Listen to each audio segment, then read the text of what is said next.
How are you? Enzo Di Costanzo podcast, September 3rd into the 4th, because it's just about midnight.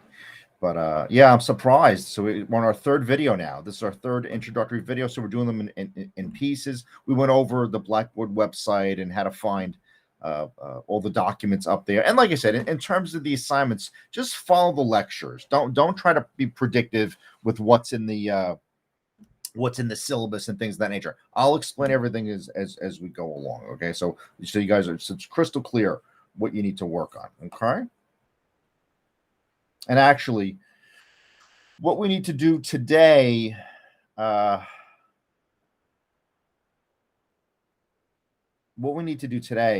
is do a little repair job.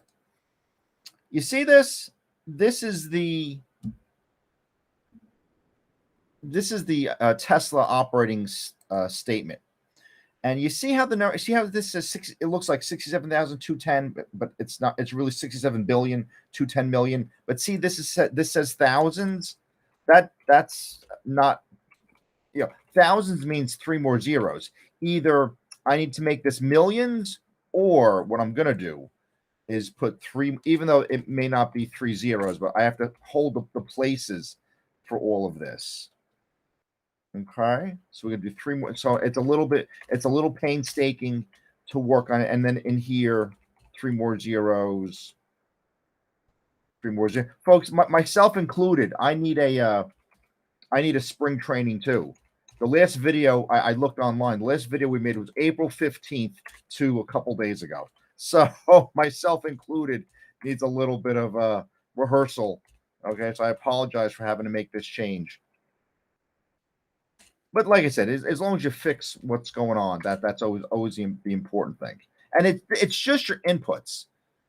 So you're so in other words, I could have put millions up there, which would have meant 6 more zeros, or left it as thousands, and we're adding the 3 zeros here plus the 3 zeros that the thousands represents, gives you the million, gives you the billion units that you'll want. We're almost done with this. And like I said, and what we're gonna do, we're gonna talk about today a very interesting topic. We're going to talk about asset bubbles and recessions. And for my graduate students and for my little more advanced courses, I put the Jeremy Grantham, his 3 papers on asset bubbles. I posted those to Blackboard, and you guys can spend a little bit of time reading through that if you wish. All right, just a sort of a supplemental, but it's a supplemental. This stuff is so important. Okay, it's really.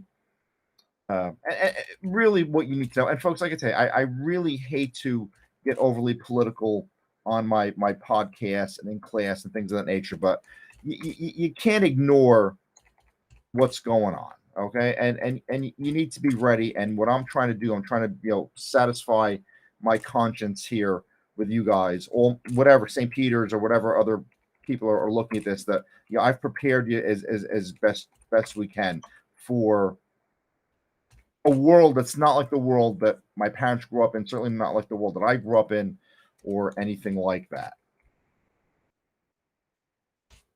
Okay, we have that. The shares have to get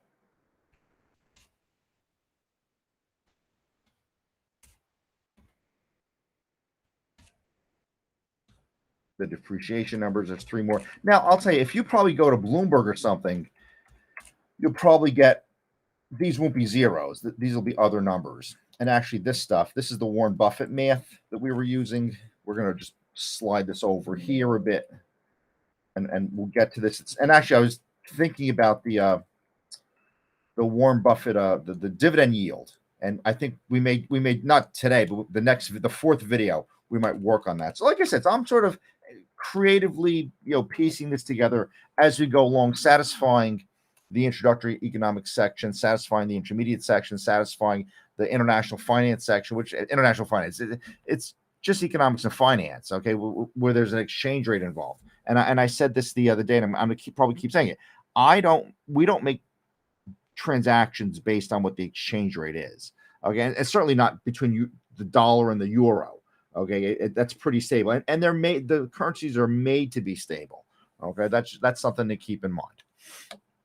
We'll talk EBITDA, and we'll talk about more of this stuff. But this is good, so you'll get some background. And folks, really, my economics colleagues, they love the data sets, and I understand that. But when we look at transactions, we're looking at accounting data, we're looking at balance sheets, we're looking at income statements, we're looking at cash flow statements, we're doing valuations. So I'm trying to give people with the economics, background a little bit of exposure. Now, this is not an accounting class by any stretch of the imagination. We're just talking about some of these structures that exist in to understand businesses. Excel was invented to do accounting. That's one of the main reasons why it was invented. And at the end of the lecture today, we'll do 2020. But yeah, so you got to keep in mind what this looks like, and it's got to look like this. This is my file, my master file here. So you can see I went back a couple years. I have all the numbers sort of sitting there. Okay. And we'll do some other things too, actually. And actually here, just as we're sitting here, we're going to compute effective tax rate. We're going to compute a return on equity. We're going to do a lot of that stuff. That's going to be very useful to work on. And what I'll do here, just delete.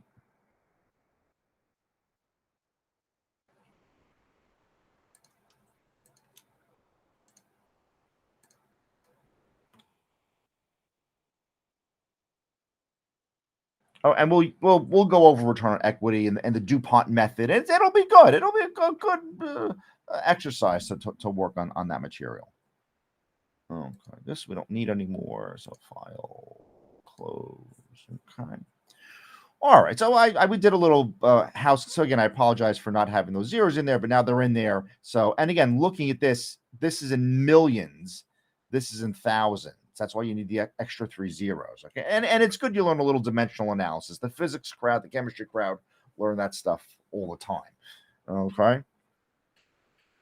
So, and actually, we're not constructing. I doubt we're going to construct the balance sheet in any of my courses this fall. Okay, but that's also a very good exercise, constructing the cash flow statement, constructing the comprehensive income statement. Okay, those are very good exercises. But I just wanted to concentrate on this one for the time being. Okay, so what we're talking about today, how do asset bubbles cause recessions? Okay, how does that happen?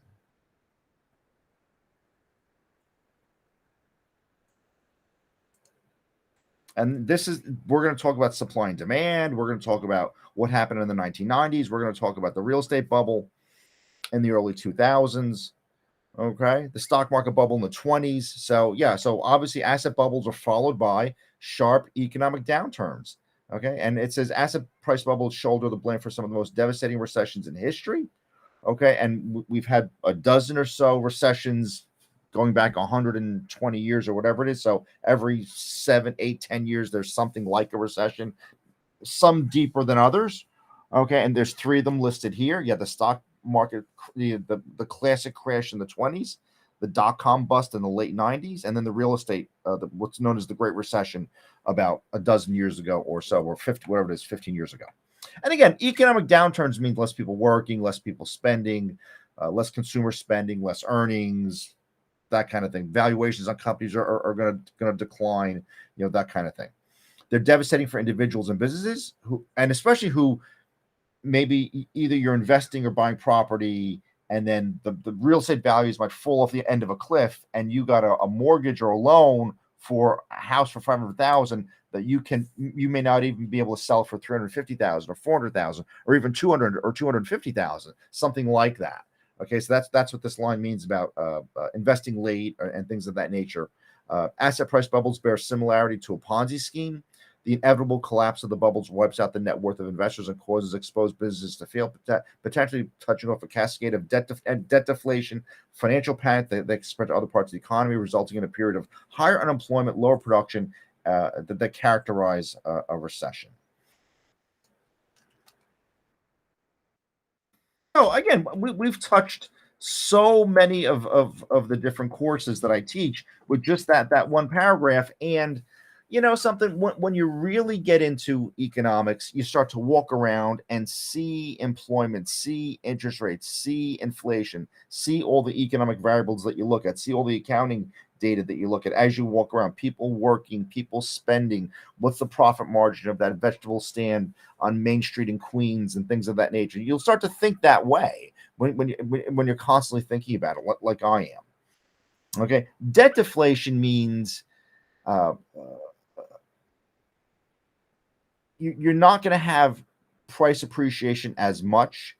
So the dollars that now debt deflation is a negative thing where the dollars that you used to pay back are worth more than if you had higher inflation. That's really what that means. Financial panic just is very rather self-explanatory. People are concerned, irrational spending, irrational behavior, irrational decision making. Panic is panic. Bank runs. Okay, it's all those kinds of things. And again, we can spend a lot of time on employment numbers. We can spend a lot of time on production or economic output. We can spend a lot of time on the business cycle of what a recession. Like I said, I want to give you guys a wide brush of what we're doing here.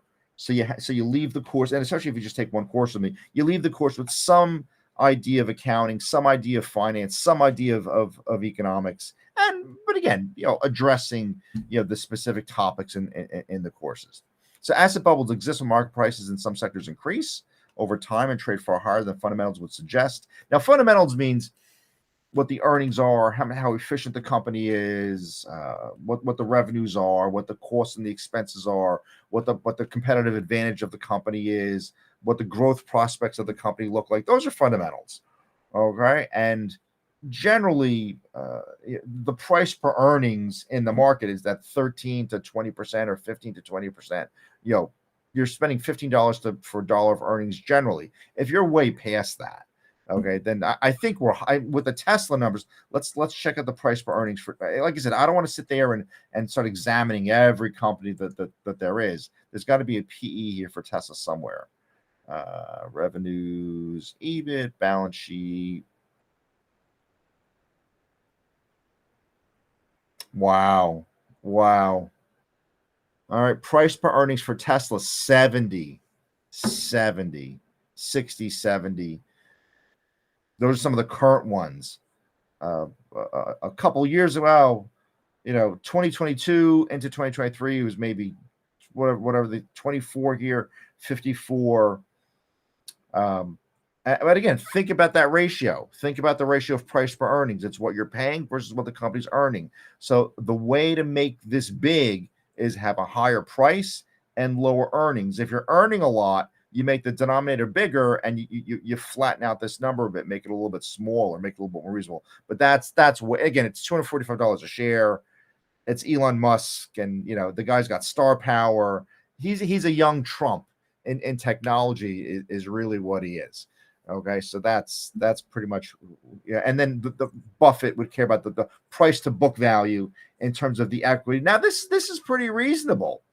Okay, the price to book is decent out there, 15 times or whatever it might be, but still it's not, it's not hypered up. Well, like some of these are big. I didn't realize that the price to earnings ratio for Tesla were those numbers. So this is just Yahoo Finance. I clicked on Tesla and then clicked on statistics, and it sort of presents these for you for free. Now, of course, you could always do a subscription or something, and who knows, maybe it might tailor make the data for you or things of that nature. But that's for another discussion. This is going to be a little bit of a, because this is, I remember when I outlined this will be a couple pages, so settle in to listen to this. Okay. And now here, Newt Gingrich is talking about it, and so many. Victor David Hansen is going to talk about it. Tucker Carlson is going to talk about it. The expansion of money and credit in an economy provides necessary fuel for bubbles. Charlie Munger is going to talk about it. We've expanded the players on the field. Football field, there's 11 guys on one team and 11 guys on the other team. If all of a sudden both teams had 20 guys, you'd have a much more crowded field, and it maybe wouldn't be as optimal trying to play that game, because people would be colliding with one another, or you wouldn't be able to move the ball or what have you. It would look like a mall, right? Technological factors, incentives created by public policies, and particular historical circumstances around a given bubble help to determine which asset classes and industries are the focus of the bubble. Market psychology and emotions like greed and herding instincts are thought to magnify the bubbles further. Something that my scientific colleagues, maybe overly scientific colleagues, have, especially from physics or math and engineering coming over into the social sciences. Sure, we have equations, we have graphs, we have the point slope formula, we have a lot of infrastructure and economics, but it's a people science, and people aren't always rational and logical, and that math may not always be as predictive as we'd like it to be. Okay, so that's just something to keep in mind. Okay, but certainly psychology and emotions, greed, herding instincts, not small vectors. They're not small forces in what we're talking about here. When bubbles burst, they tend to leave economic pain in the wake, including recessions or even economic depressions. And there's some very dire predictions that I listened to this Sunday morning on Labor Day weekend in 2023 that are going to keep me up at night after I make this lecture. Asset bubbles occur when the price of an asset, stock, bond, real estate, or commodities rise at a rapid pace without underlying fundamentals justifying the price spike. So in other words, Musk's company is bid up pretty, and you saw that the price for earnings on that, right? That it's bid up pretty high. I don't know if they're going to give us the price per earnings for the S&P 500, but let's check it out and see if maybe we might be able to get that. Yahoo Finance S&P 500. This will be much lower. This will be much lower.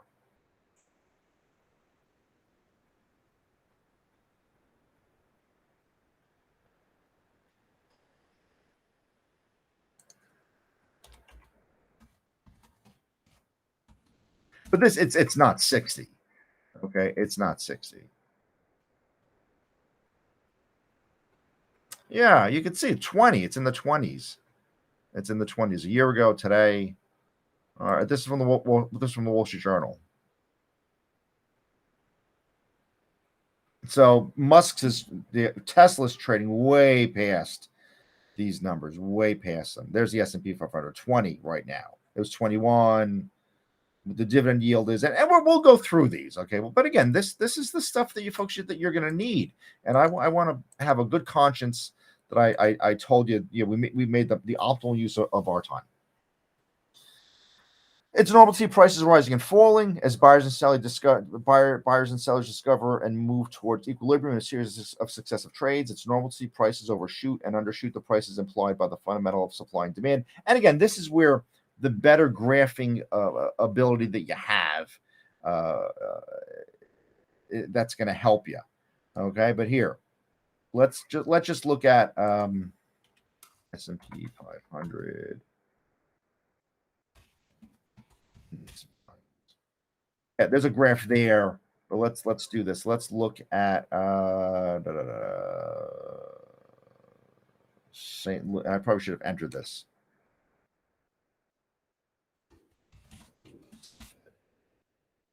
There we go. They have good data series at the St. Louis. There it is. Okay, so that's you want to say price. It says an index, but price paper. Obviously, this index moves as the price of all the component shares move. Okay, that's what's happening here. And where we are, we're at about it's an index. It's not dollars. It's not euros. Okay, I don't know if this is just going back a little bit, but let's go back 5 years.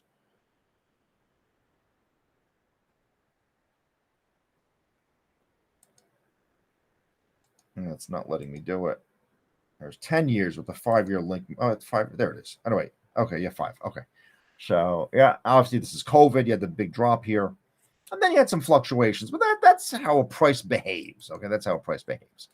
So when it says it's normal to see prices rising and falling as buyers and sellers discover move towards equilibrium in a series of successive trades over time. And again, for the economics classes, for the intermediate one and the introductory one, it's normal to see prices overshoot and then undershoot.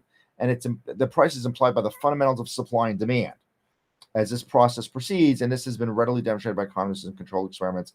And well, look, you're developing medication, a pharmaceutical, a microchip. You're going to be in a laboratory.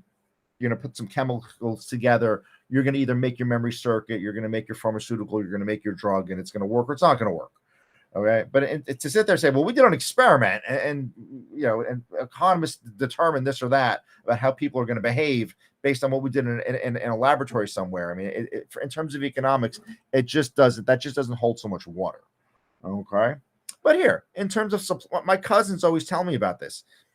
There were a lot of people who were born, or a lot of people who had kids in the 90s and the 2000s. The baby boomers had the kids in the 90s and 2000s, and all those kids had to go to college. And I'm sure you're hearing a lot of this school closing and that school closing and what have you. And I just had an email this morning on that topic of a relatively well-known school in the New York, without naming it, in the New York City area that is having budget issues, and they're going to sell some property in Manhattan somewhere, and this and that, and the enrollment is going to be down, and expenses are up, and on and on. So that's an excellent example of supply and demand that's very near and dear to what you guys are looking at in terms of how many people want a specific type of education, and are there bodies to put in all these schools. The first college that I ever taught in was Marymount College up in Tarrytown. It's long gone. The building it's a very beautiful, the Butler Hall, very beautiful area, great view of the Hudson River and the old Tappan Zee Bridge, which is now the Governor Mario Cuomo Bridge. But it was a nice area that just couldn't compete with Rutgers, couldn't compete with NYU, couldn't compete with the City University, couldn't compete in the education market. Now, my cousin told me this. I don't know if it's true or not. He said he saw a picture in China of many electric vehicles, just acres and acres and acres of electric vehicles just parked, and with the windows rolled up, and that no one's buying because there's a gigantic supply, but the demand isn't there. If you went to the owner of that lot and said, hey, give me that car, you'd probably get a very good price. They'd almost want to give it away to you.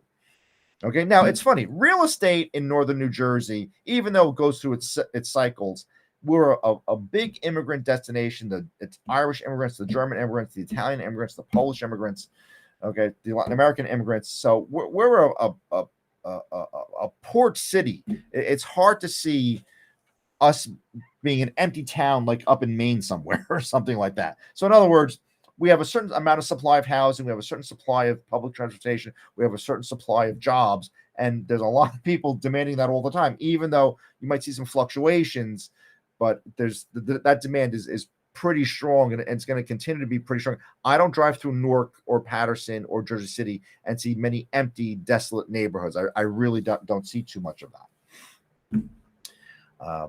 Price discovery, prices rise and fall in any market, but they tend towards fundamental value of the traded good or asset over time. Now, Elon Musk, right? Obviously, there's big demand for the shares of his company, most likely outsized demand. What you would do is you would look at another company with similar revenue, another company with a similar balance sheet, another company with a similar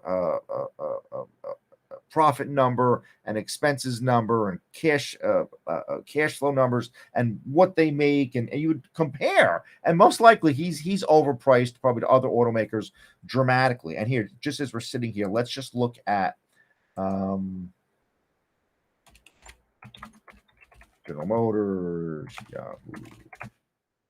I bet you this is going to be very low. All right, this is probably going to be a very low number for General Motors. Statistics.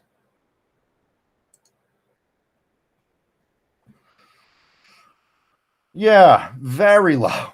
$5. You're paying $5 for dollar of earnings compared to Musk's.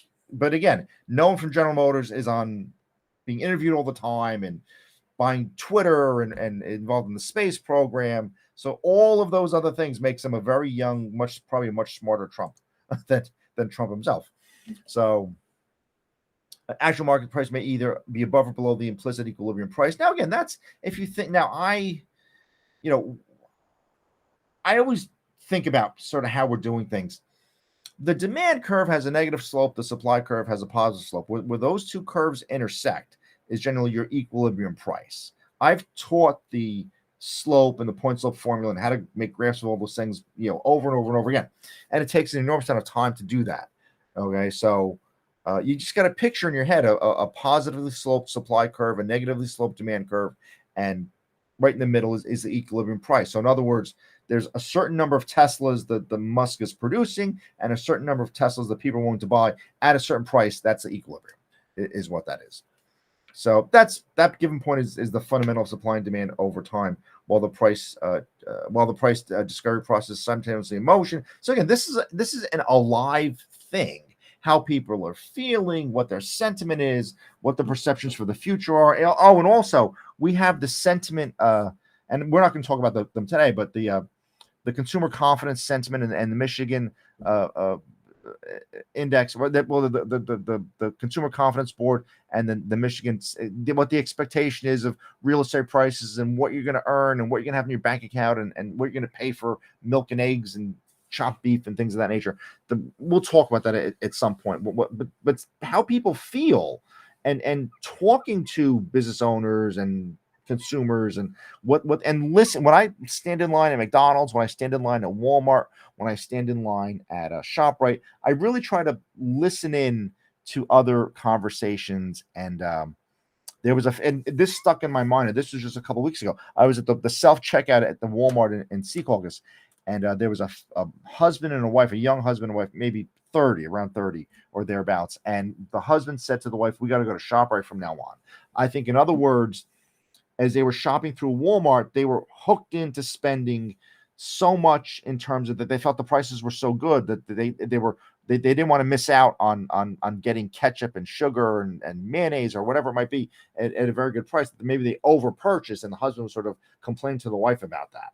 All right, so and you could see they were very panicked, and it was about 2 or 3 o'clock in the afternoon, and why weren't they working, and those kinds of things. So, in other words, you could sense the panic. Is what I'm trying to say. So, you want to be able to pick those kinds of things up. But yeah, this is an alive thing. So yeah, in motion. So thinking about physics, there's always a tendency for prices to seek or move towards the implicit equilibrium price over time as market participants gain experience and information about market fundamentals and the past series of prices. So it says it right here. To determine the equilibrium price, you want to know, you've bought vehicles before, you've bought bags of sugar before. How much do those bags of sugar cost? Remember the rubbing alcohol, the disinfectant during the pandemic? That before the pandemic, a bottle of that was about 99 cents or $1.05 or $1.10 at Walmart. The CVS's of the world were selling, even before the pandemic, we're selling it for $2 or $3, to almost double the price. ShopRite was a little bit more, but Walmart had the best price. And then when the pandemic happened, those bottles were off the shelf. You had to go to the customer service to buy one bottle. They would only sell you one bottle. And still, it was certainly about double the price, certainly not triple. CVS, I don't think you could have even bought it. Now they're a little more readily available. But the hand sanitizer and things of that nature, all of that stuff was at a premium 3 years. 3 years, it feels like a long time ago. And to me, I feel good that it feels like that pandemic time was way in the past. I remember standing outside of the Belleville ShopRite and just nobody was talking. People had masks, and the vibe there was so you could see people were afraid. You could feel the fear just standing. And you go in the stores very hushed and very quiet. Now it's sort of livened up again, but it was very hushed and quiet. And I don't ever wish to go back to any of that. So what makes a bubble different is that the prices for a given class of asset or good overshoot the implied market equilibrium price, remain persistent and high, even continue to climb rather than correcting towards the expected equilibrium price. This happens to be of an increase, and this happens because of an increase in the supply of money and credit that flow into the market, which gives buyers the ability to continue to bid right there. Okay, how do you bid up prices? Right, there's an increase in the supply of money and credit flowing into the market, and what does this do? This gives buyers the ability to continue to bid up the prices higher and higher. There you go. There's your supply demand price conversation. And this is true internationally. It's true domestically. Okay, this is not just in America, right? This is not just in America. It says asset price about new money entering the market keeps prices rising beyond the fundamental value of the underlying assets implied by simple supply and demand. When a central bank or other monetary authority expands the supply of money and credit in an economy, the new units of money always enter the economy at a specific point in time and into the hands of specific market participants and spread out gradually as the new money changes hands in successive transactions. Over time, this causes most of all the price to adjust upward in the familiar process of price inflation. Okay. And it doesn't happen instantaneously and doesn't happen to everything. There may be some. I'm hearing that eggs are cheaper, the pork is cheaper. I'm hearing those. And now, if you look at the Bureau of Labor Statistics website, they have everything broken down. I don't know if we have. I don't know. If I can do it quickly, I'll do it for you guys. Let's see. BLS.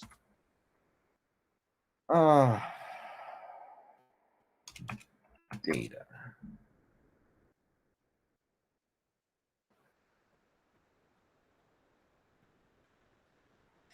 Under publications, following statistics, reports.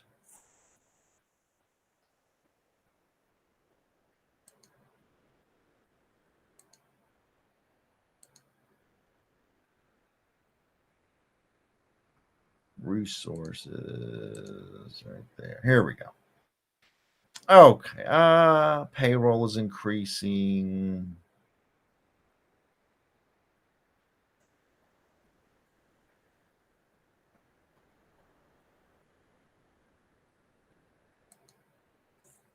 There we go. Here's the consumer price news release.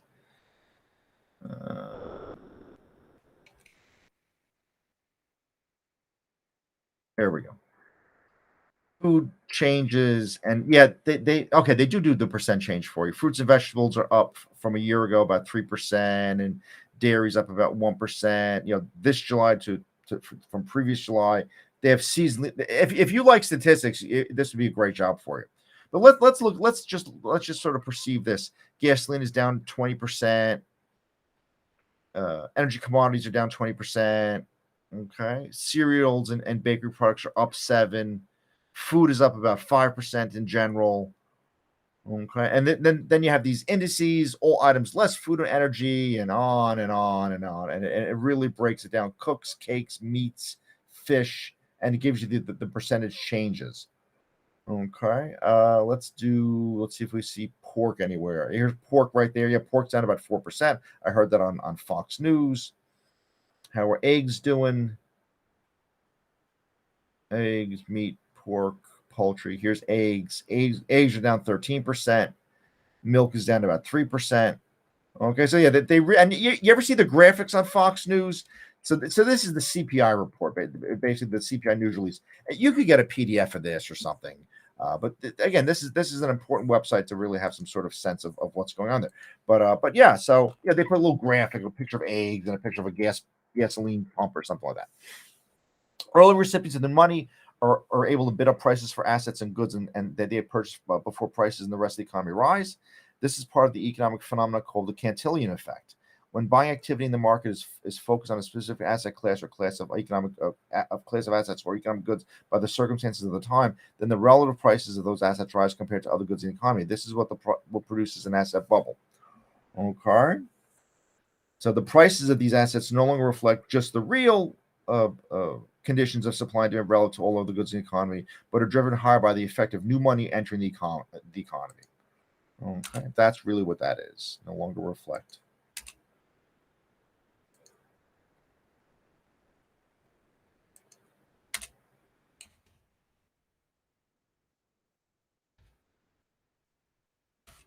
There we go. Better. Okay, this is an economist long ago. 18th century means like the 1750s or something. Later wrote about asset price bubbles and the effect of monetary expansion. The 19th century was the 1850s. 18th century is the 17 something. So again, how this guy working without a computer did all that, I should probably look into it. Like a snowball, the asset bubbles feed on itself. When asset price begins to rise at a rate appreciably higher than the broader market, the opportunistic investors and speculators jump in and bid the price even more. So Tesla shares are being bid up, whatever, 3 times what the S&P 500 is, and probably a dozen times what General Motors is as a comparable automaker. But again, Tesla's involved in a lot of other businesses, Twitter, X, and things of that nature. So people are probably piling into that now. I don't know if Tesla includes, if it's just one big conglomerate like General Electric, or is Twitter its own thing? And I have to look into. I don't have the answer to that. But I got to look into that.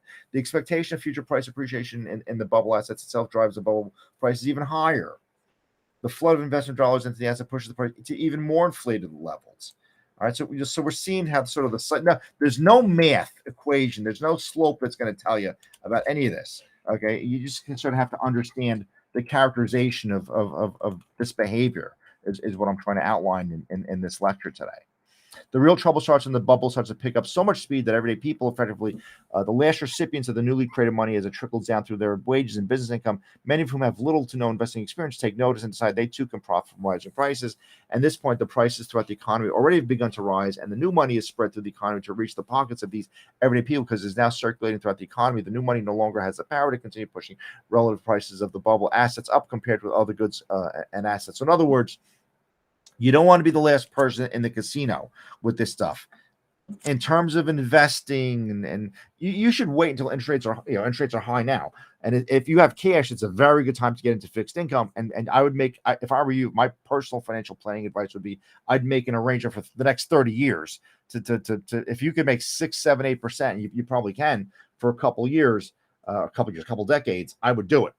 And you have to worry about how the S&P 500. Not that you don't have to worry about it, but you're not as married to it any longer. If companies collapse, everybody's going to experience pain. The equity holders, the debt holders.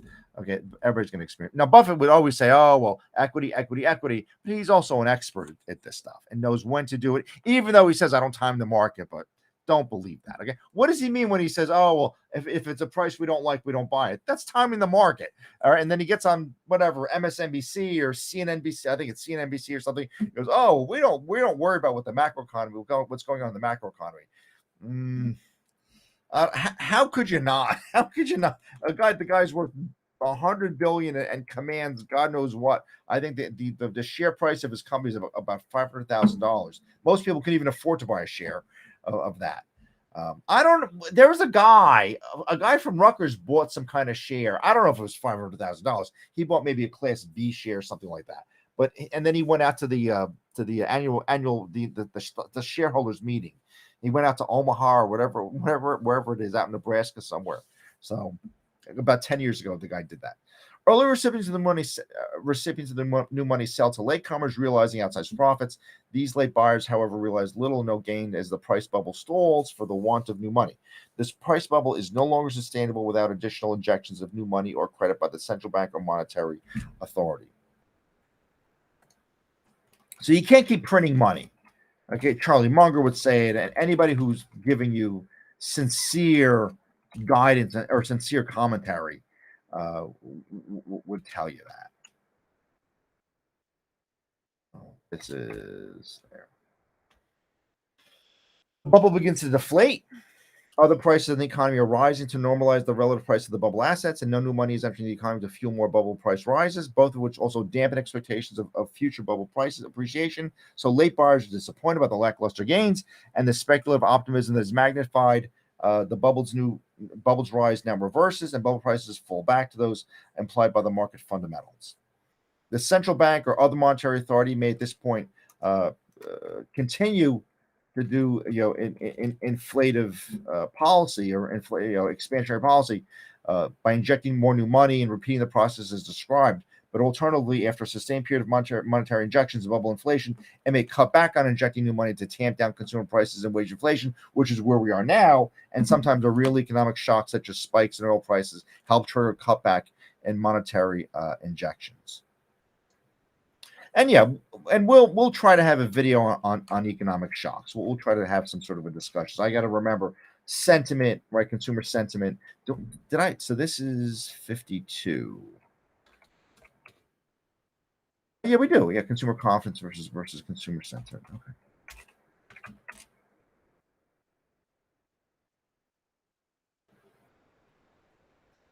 When the flow. Okay, we talked about that. So when the flow of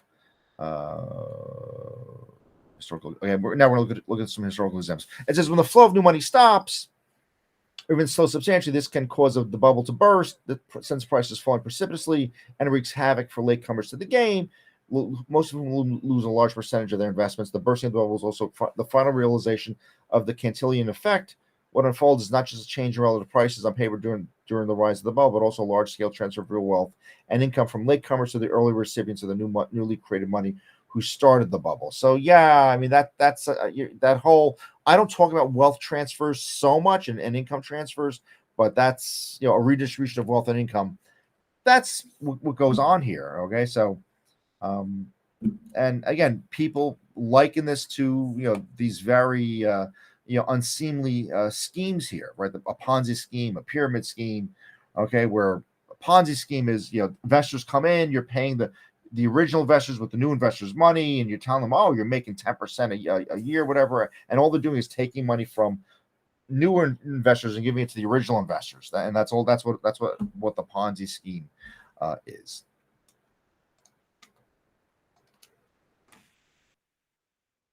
And a pyramid scheme, let's give you the right answer for that.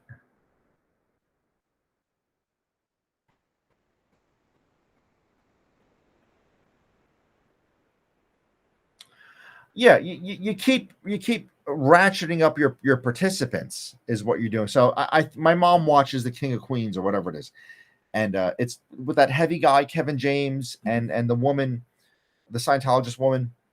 She's kind of a weirdo to me.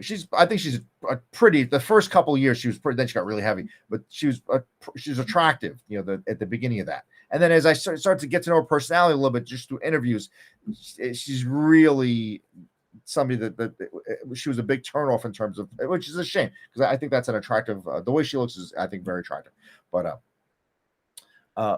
so her husband was whatever. Somebody at work or whatever it is said, "Oh, Doug, why don't you become a marketer or seller of these water purification systems?" So instead of buying the water purification system, he paid a neighbor or somebody a license, a fee for a license, so he could sell the water purification equipment himself. So in other words, so he got his one water purification system and then was selling it to others.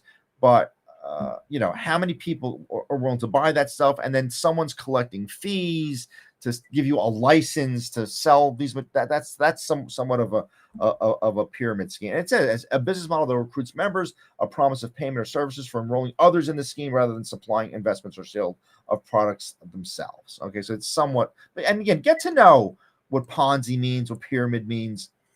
When the process is driven by money in its modern form of fiat currency, mostly made of fractional reserve credit created by the central bank and the banking system, the bursting of the bubble not only induces losses to the then current holders of the bubble assets, but also can lead to a process of debt deflation, and that spreads beyond those exposed directly to the bubble assets to all other debtors as well. This means that any sufficiently large bubble can crash the entire economy into recession under the right monetary conditions. So again, in terms of debt deflation, you're paying debt back with more valuable money, which you don't want. Okay, that's generally a bad thing. Okay, so now we got to 52. We have a couple examples of when, and that's it. So we have our three examples, and we'll run through our three examples, the 20s. Okay, so these are some examples of asset bubbles. And again, there's no mathematical equation that's going to say, oh, well, there's going to be a bubble in 1929 and 2000. You have to look at the entirety of the evidence, the entirety of what's going on, the entirety of the picture is really what you need to be able to do. So the biggest asset bubbles in recent history have been followed by deep recessions. The reverse is equally true. The largest and most high-profile economic crises in the U.S. have been preceded by asset bubbles.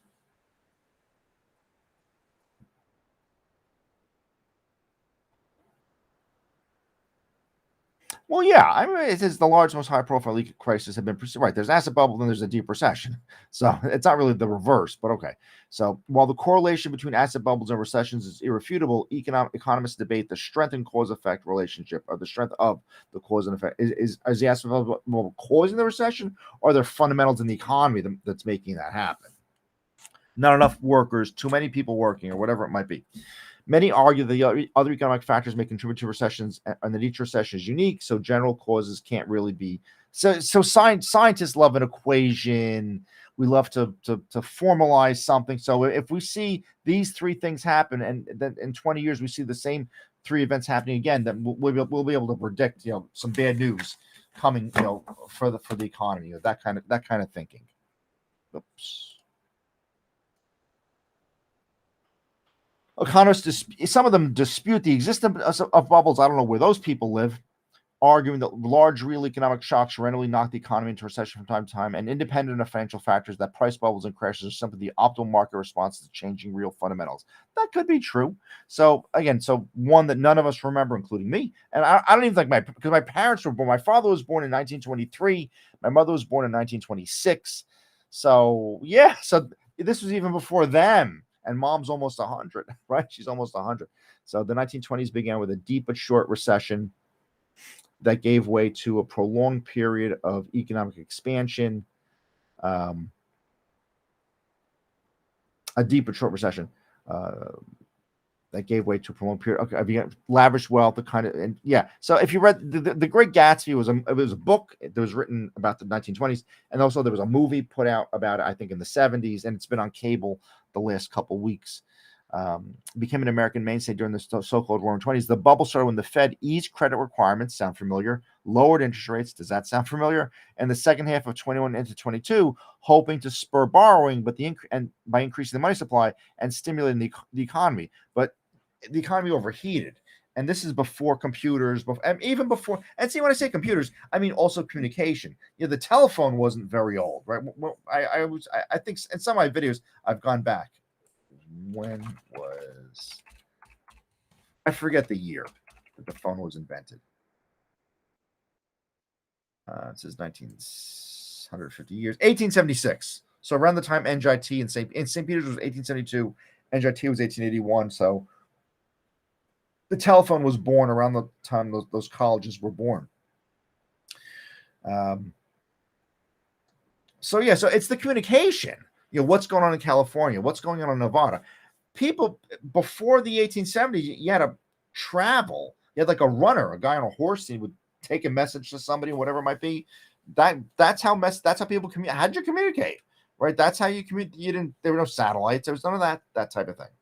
So between the communications and those kinds of things. So I look at a lot of these types of the pre 1940s panics were simply just that we were a society that was a developing society that wasn't able to communicate as well any longer. I can watch a Federal Reserve press conference. I can watch every Jay Powell press conference. It's published the day he gives it or the next day or whatever it is, like I'm down in Washington, D.C. and I can watch it from my home office, from the school or from out in Cyprus or something like that.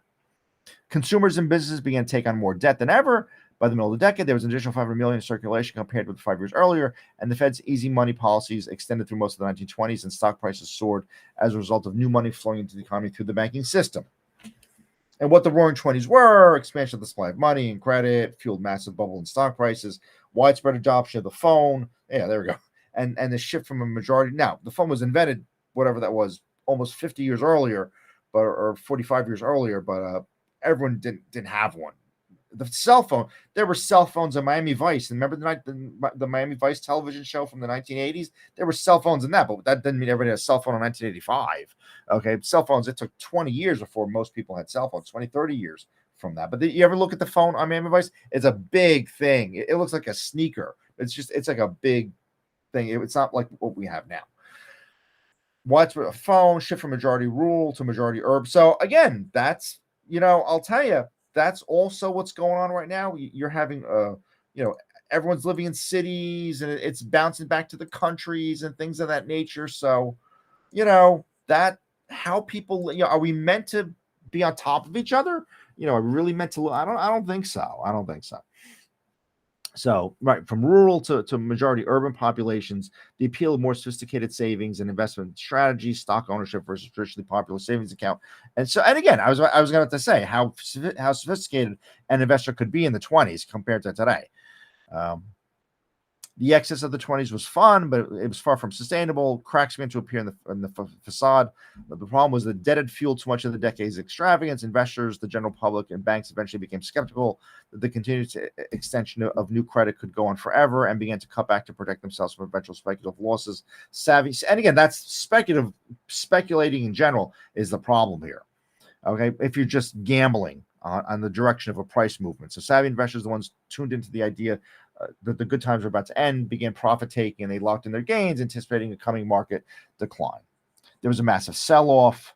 People and businesses began withdrawing their money at such a rate that the banks didn't have available credit to meet their requests. Debt deflation set in despite the Fed's attempt to reinflate, and the rapidly worsening situation culminated with the crash in 1929, which led to the insolvency of several large banks due to bank runs.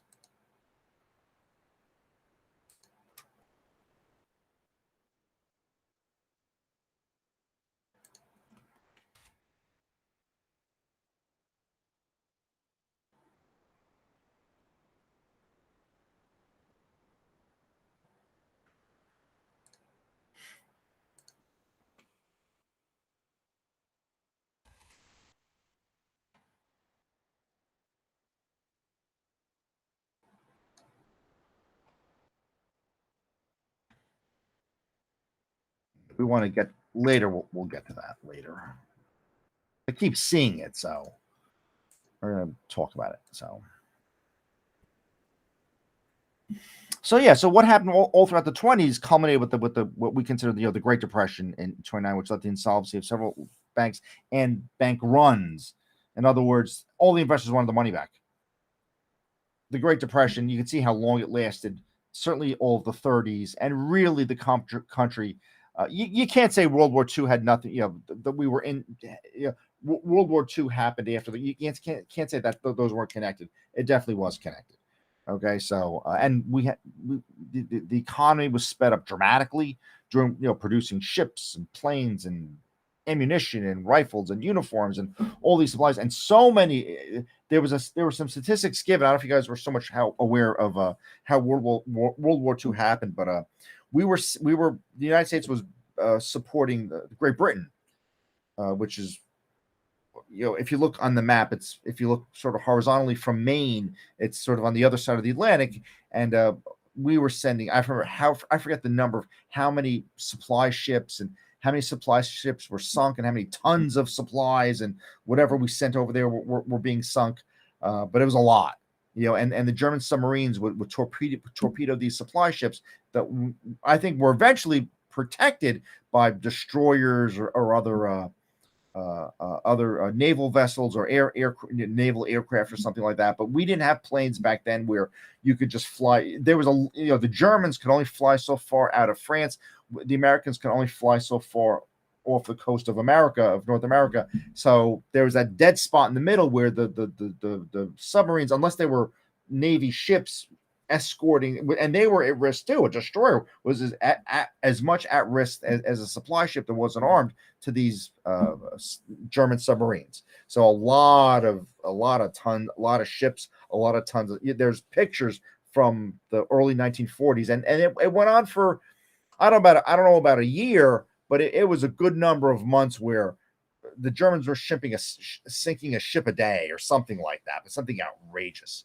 Okay, that was unsustainable. That if it kept going, I think then it got cold and the wintertime sort of saved us, because certainly those submarines were not modern subsurface vessels. Okay, it got cold for those German sailors down there, and those submarines were not insulated very well. It was probably water metal person.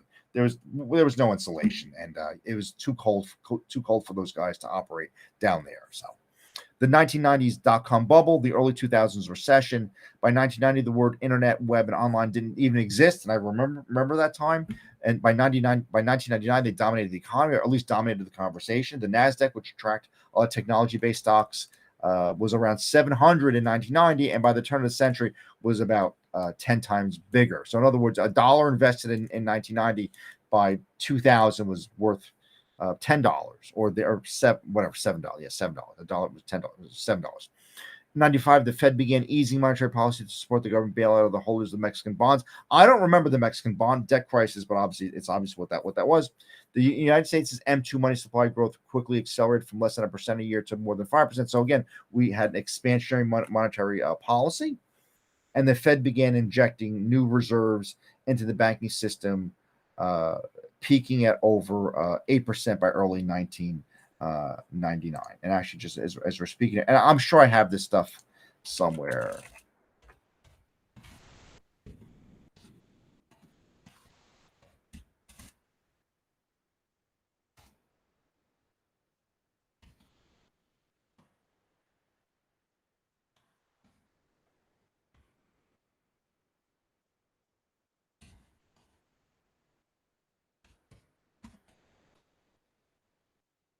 I'm just reminding myself of something. So, new liquid credit that the Fed added to the economy began to flow into the emerging tech sector as the Fed dropped interest rates starting in 95. The Nasdaq began to take off. And I think Jeremy Grantham said it. Lower interest rates, higher asset prices. It's a simple world. Remember, we had that quote from the first lecture of the full semester. Netscape launched its IPO.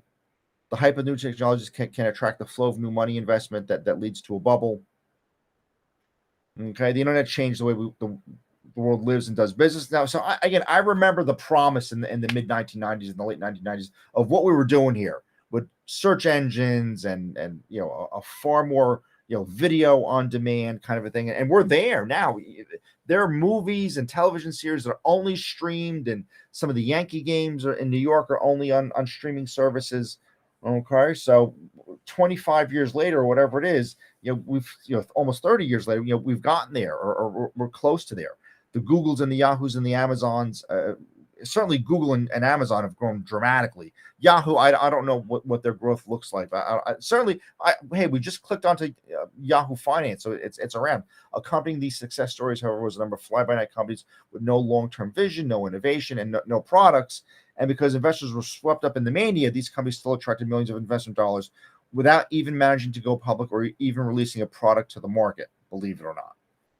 Wage and consumer price pressures mounted amid a flood of liquidity meant to combat the underwhelming effects of the Y2K bug. I don't know if you guys know what that is. That's the concern that, okay, we were moving from the 1990s into the 2000s, and all the computer programs that were written with two spaces for the year, like 89, 88, 84, instead of 1984. And there was just a concern, like a gigantic unknown in terms of what would happen to the telephone company and the IRS and the Social Security Administration when the calendar flipped over into the 2000s. Nothing really happened. And there was an accountant that I had worked with long ago that had predicted that himself, kind of. He was a fellow NJIT alumni, I think. But the Fed began cutting back on money supply growth and raising interest rates in the early 2000s. This pulled the rug out from under the Fed-fueled mania of the tech boom. The Nasdaq sold off in March, marked the end of the dot-com bubble. The recession that followed was relatively shallow for the broader economy, but devastating for the tech economy. The Bay Area in California, home to the tech Silicon Valley, experienced a sharp rise in unemployment. Okay. So that was the 1990s version of things, and then we have the Great Recession, which coalesced to the real estate bubble, where the biggest was monetary expansion, leading to low interest rates and to significantly relaxed lending standards. And then, as George Bush wanted an ownership society where everybody owned their homes and things of that nature. The money supply grew. Housing policies were sort of geared towards letting people letting banks take risks and take chances to loan to people who otherwise might not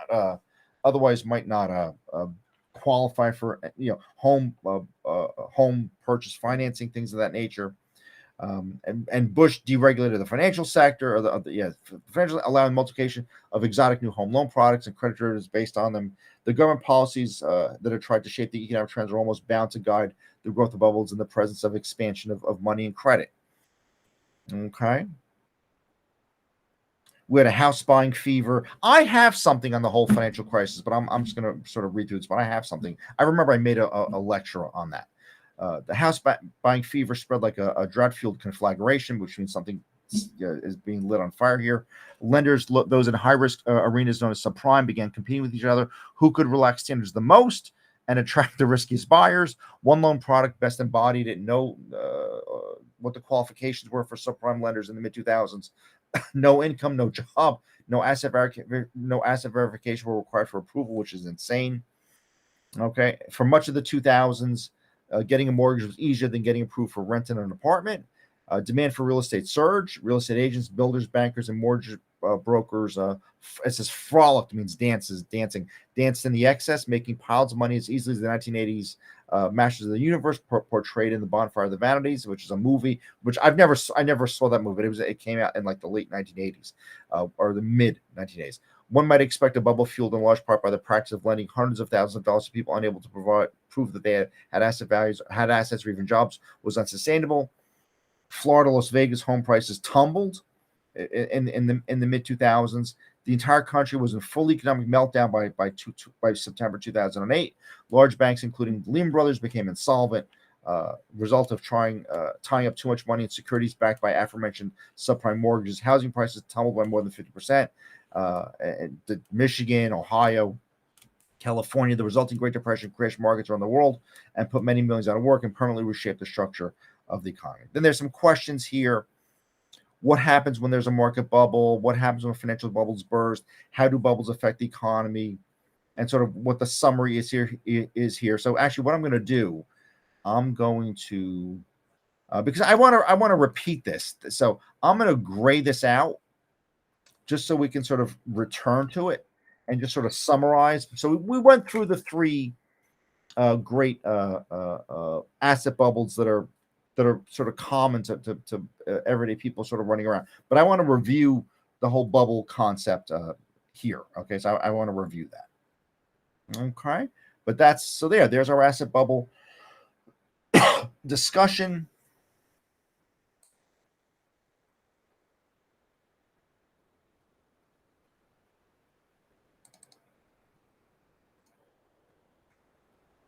Guys, give me a second. I just want to find something here. Here, Groton blockchain.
Okay, we'll get. I just want. I knew I had looked at fiscal and monetary policy, and we'll get back to that in a little bit.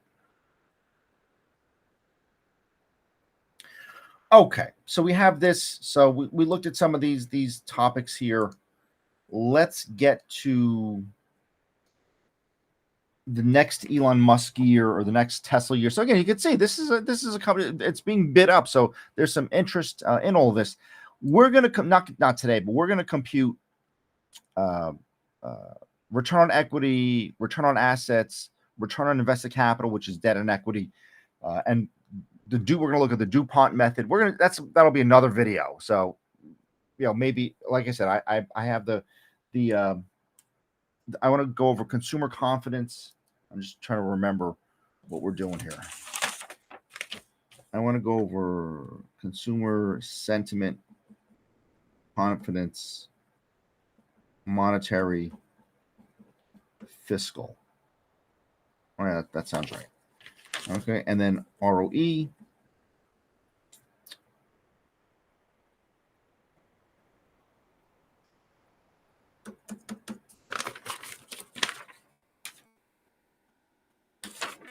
And the model itself. And then dividend yield. Okay. And we'll compute effective tax rates. We'll compute all that stuff. Okay, so we have this, and I think I have the Musk balance sheet seems to always be first. So yeah, so we have another year of revenue numbers here. Here's total revenue, which is here. Okay.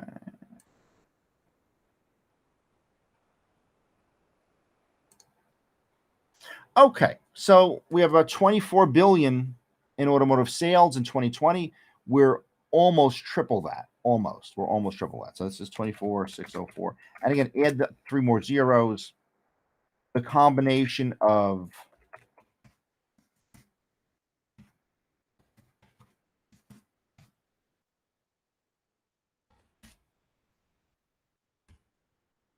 the combination of the leasing and the regulatory credits gives us 27 billion in revenue. And here we're almost triple that. Just certainly double, but almost triple that. 71, 47. Okay. Energy generation. So when you say thousands, you're going to add 3 more zeros. It looks like million, but it's billion. Okay. And then 2,306,000,000.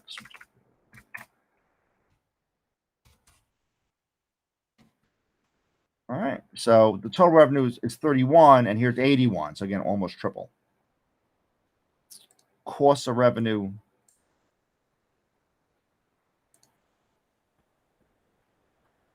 For the sales, 19,696,123.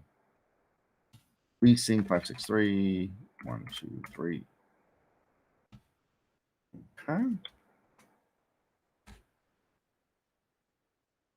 And then, of course, of energy, the generation and the other services that are offered by this company. So 1976,123. I just want you to see me to continually do this, okay? But and even when you have balance sheets of the Federal Reserve Bank, they've got income statements and balance sheets too. Okay, those run like banks, like it's a for-profit commercial bank, and those profits are used to pay bills in the federal government, and so if there's a surplus, and it's one of the few areas in the federal government that does generate the bank central banking systems do generate surpluses, believe it or not. They collect fees, and there's all sorts of, and we'll discuss central banking at some point. Okay, so the cost of revenue was 24 billion. And the profit was 6, and the profit here is about triple, right? We're up to 20 times the profit. Then there's a couple more operating expenses here.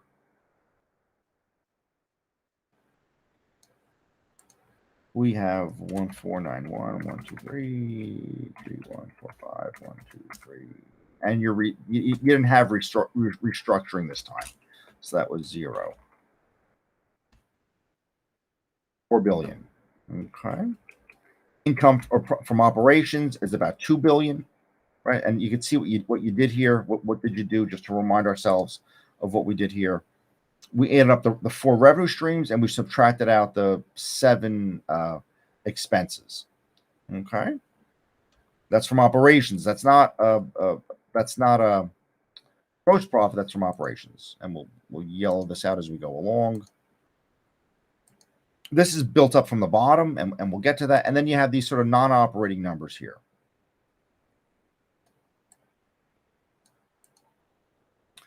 Interest income, 30 million. Expense,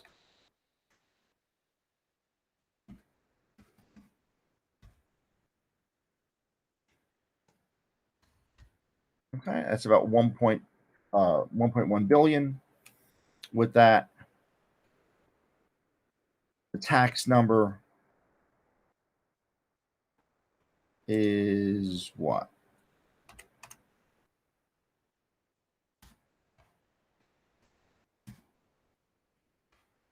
$292 million, because 3 more zeros, and your net income is less than $1 billion at this point, right? And then it ratcheted up dramatically. It was about 5 times, and now about 12 times recently. Okay, so you might say, well, they must have paid down a lot of debt because you don't have as much of an interest expense anymore. They increased revenue, and maybe try to level out some of these expenses. Get that less selling in general expenses than 2022 relative to 2021. It was less by about 20% or so, whatever that might be. 8, 9. So about 10%, yeah, about 10% less in selling general administrative expenses. Okay. You have this non-controlling nonsense that keeps infecting what we're doing here, right? So this is 141, 123. And there it is. There's the net income attributable to common shareholders. Let's enter our shares here.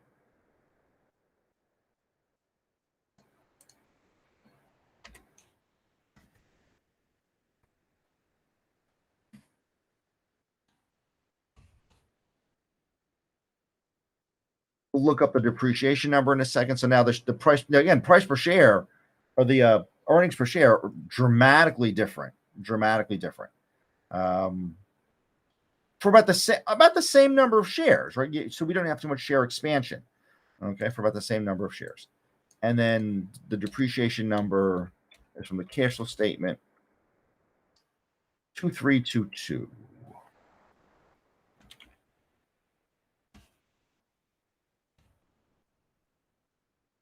Okay.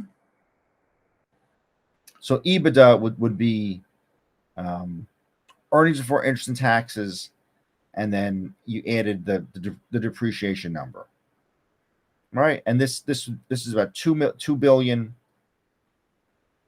Add another 2. So yeah, there you doubled it. There you doubled it. Okay, you doubled it there.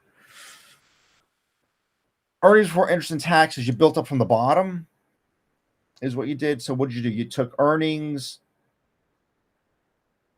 you added back taxes, and then you added back what you spent on interest. EBIT was that. And actually, you know what? Are we given EBIT here? Trailing statistics. Yeah, there's EBITDA is 17. So let's compare that to what we did here. Yeah, there's 17. So we got it. So we're pretty good at computing it. So, Yahoo Finance has. And again, folks, let me tell you, once you get away from the back of the book and what's the answer in the back of the book and all that nonsense, how are you going to check what you're doing? You got to figure out some way to check it, right? You got to figure out some way to check it. So, yeah, I mean, that's how to look at that. Okay. You got to figure out some way to check it.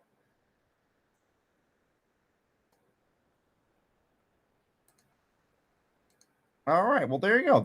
And now next, the fourth lecture, we'll go through effective rates and assets. And now, again, this is not an accounting class, so we're not going to build a balance sheet, but we're going to take some pieces from the balance sheet and compute return on equity, and then we'll move on to fiscal policy, monetary policy, and things of that nature. Okay, but this is good practice. You folks, if you're working for the Federal Reserve, how is it bad that you understand how an income statement works or how to get income from operations? There's nothing bad about doing that. Okay. So folks, keep learning and know that, I have a hell of a lot of experience and I'm sharing that with you guys. So, just know that that's what's going on here. Okay. This is not a calculus class. Okay. We're going to go through all these chapters and this is exactly how this is going to look, what this is going to look like. All right. I'm sharing my experiences with you and I'm trying to get you to think creatively and to think critically. Okay, let's look at a nice definition of critical thinking and critical reasoning. Critical.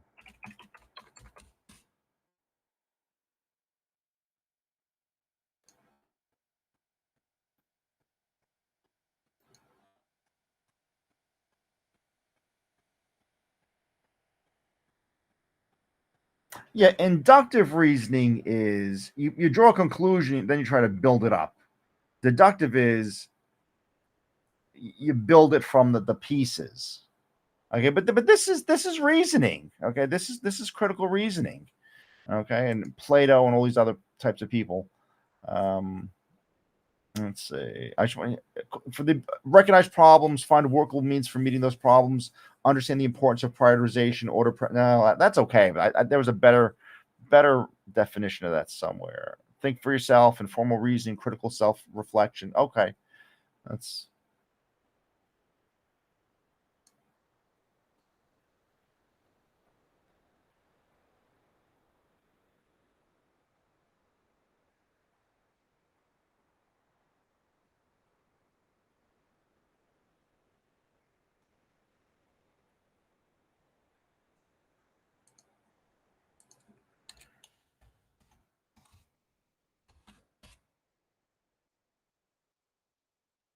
conceptualize, analyze, question, evaluate ideas and beliefs. That's critical reasoning. That's a definition of that. I'm looking for the Stanford Encyclopedia of Philosophy.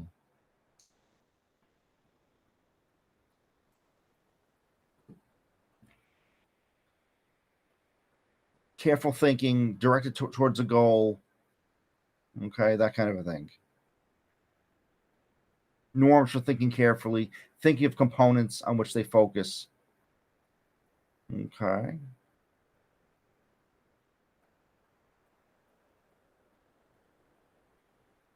Preparing for students for success in life and democratic citizenship. That's funny that Stanford University is saying that, but okay.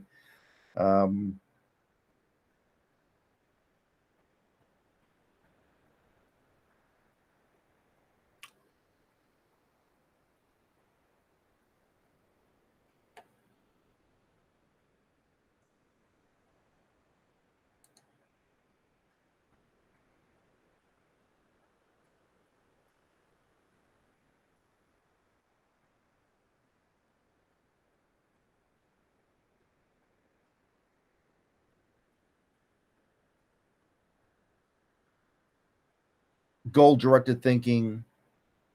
Okay, would be one. Okay, yeah. Goal directed thinking, conceptions of it can vary. Yes, this is a whole textbook about it, but